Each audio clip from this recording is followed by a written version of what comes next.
যারা আমার Everest base camp Villa Gokyo ট্রেকের 5টা সিরিজ দেখেছেন তাদের মধ্যে অনেকেই প্রশ্ন করেছিলেন যে আমি কোনো প্রকার অ্যাকিউট মাউন্টেন সিকনেস বা এএমএস ছাড়া কিভাবে লিটারালি একদম উড়তে উড়তে এই পুরো ট্রেকটা শেষ করেছিলাম। এমনকি এই ট্রেকের সর্বোচ্চ বিন্দু অর্থাৎ কালাপাত্থারের 5600 মিটারের মতো উচ্চতাতেও আমরা দুইজনেই একদমই স্বাভাবিক ছিলাম। কিন্তু আসল সত্যটা আসলে কি? বর্তমান সময়ে স্নো ক্যাপ মাউন্টেনগুলোতে ট্রেক করা অ্যাডভেঞ্চার প্রেমীদের কাছে একটা নেশায় পরিণত হয়ে গেছে।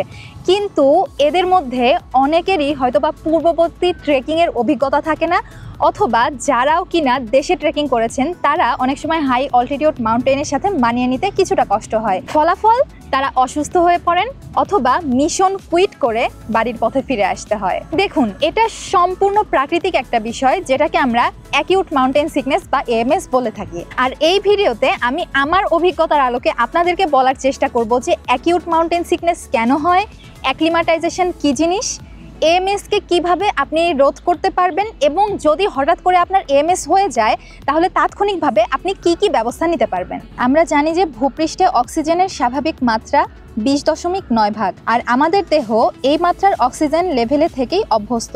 কিন্তু ট্রেকিংয়ের সময় আপনি যখন খুব দ্রুত হাই অল্টিটিউডে আরোহণ করতে থাকেন তখন অক্সিজেনের মাত্রা ধীরে ধীরে কমতে থাকে, সেই সাথে বায়ুর চাপও কমতে থাকে।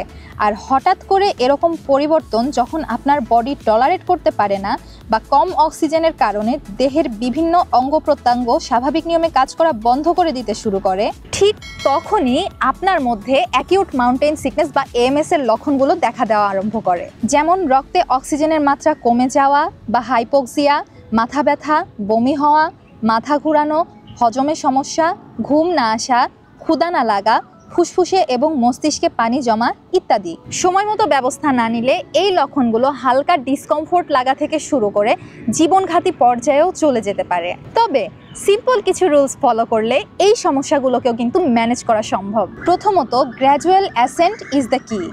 এতে বডি অ্যাক্লিমাটাইজ হওয়ার জন্য যথেষ্ট পরিমাণে সময় পায়। পাশাপাশি হায়ার অল্টিটিউডে হঠাৎ করে যাবার আগে কিছুদিন ইন্টারমিডিয়েট অল্টিটিউডে কাটানো যেতে পারে। তবে মনে রাখবেন, বিভিন্ন যানবাহনে করে যেমন গাড়ি অথবা হেলিকপ্টারে করে হাই অল্টিটিউডে যাওয়ার চাইতে আপনি যদি ট্রেক করে হাই অল্টিটিউডে যান তাহলে আপনার বডি যথেষ্ট পরিমাণে সময় পেয়ে যায় নিজেকে অ্যাক্লিমাটাইজ করার জন্য। ট্রেক করে যাওয়ার সময় আপনার রুট প্ল্যানে অবশ্যই অ্যাক্লিমাটাইজেশন হাইকের জন্য কিছু এক্সট্রা ডে রাখার চেষ্টা করবেন।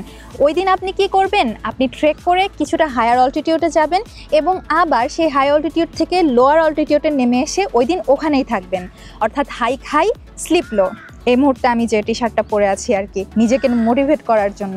তো যাই হোক, এইটা হচ্ছে অ্যাক্লিমাটাইজেশনের সবচেয়ে বেস্ট ওয়ে। দ্বিতীয়ত, যে কোনো অবস্থায় নিজেকে সবসময় হাইড্রেটেড রাখতে হবে, কারণ ডিহাইড্রেশন কিন্তু পাহাড়ে মারাত্মক পরিণতি বয়ে নিয়ে আসতে পারে। কারণ ডিহাইড্রেশন এএমএস এর ক্ষেত্রে সবচেয়ে কমন ট্রিগার হিসেবে কাজ করে। আরেকটা যেটা কমন ট্রিগার সেটা হচ্ছে ইনসোমনিয়া। আপনি যদি রাতে পর্যাপ্ত ঘুমাতে না পারেন তাহলে সেটাও কিন্তু আপনার এএমএস এর ক্ষেত্রে একটা ট্রিগার হিসেবে কাজ করবে, তাই পর্যাপ্ত পরিমাণে ঘুমও কিন্তু খুবই গুরুত্বপূর্ণ। তৃতীয়ত, ব্যালান্সড ডায়েট কিন্তু খুবই গুরুত্বপূর্ণ। মনে রাখবেন, আপনি এই সময়ে কিন্তু এক্সট্রিম স্পোর্টস অ্যাক্টিভিটিসের মধ্যে দিয়ে যাচ্ছেন। সো আপনার বডির ইনক্রিজড এনার্জির ডিমান্ড মেটাতে আপনাকে বেশি বেশি করে কার্বোহাইড্রেট জাতীয় খাবার খেতে হবে, যেমন ভাত, আলু, নুডলস, স্যুপ, এবং এগুলোর পাশাপাশি আপনাকে প্রচুর পরিমাণে ইলেকট্রোলাইট পান করতে হবে যাতে আপনার বডির আয়নের ব্যালেন্স ঠিক থাকে। পাশাপাশি ওদের লোকাল যে জিঞ্জার এবং গার্লিক স্যুপটা ওরা বিক্রি করে সেটা কিন্তু এএমএস এর ক্ষেত্রে অনেক বেশি হেল্প করে। চতুর্থত, লোয়ার অক্সিজেন লেভেলে হাইপোক্সিয়াকে কাটিয়ে উঠতে আপনাকে বাসায় বেশি বেশি ব্রিদিং প্র্যাকটিস করতে হবে। ডিপ ব্রিদিং এক্সারসাইজ এক ধরনের টেকনিক যা আপনার বডিকে কম অক্সিজেন ব্যবহার করে টিকে থাকার জন্য প্রস্তুত করে। সর্বশেষ যে পয়েন্টটা সেটা হচ্ছে আপনি সাথে কিছু প্রয়োজনীয় জিনিস ক্যারি করতে পারেন, যেমন পোর্টেবল অক্সিজেন সিলিন্ডার। যদি আপনার কখনো শ্বাসকষ্টের সময় প্রয়োজন হয় তাহলে যাতে আপনি সাথে সাথে জিনিসটা ব্যবহার করতে পারেন।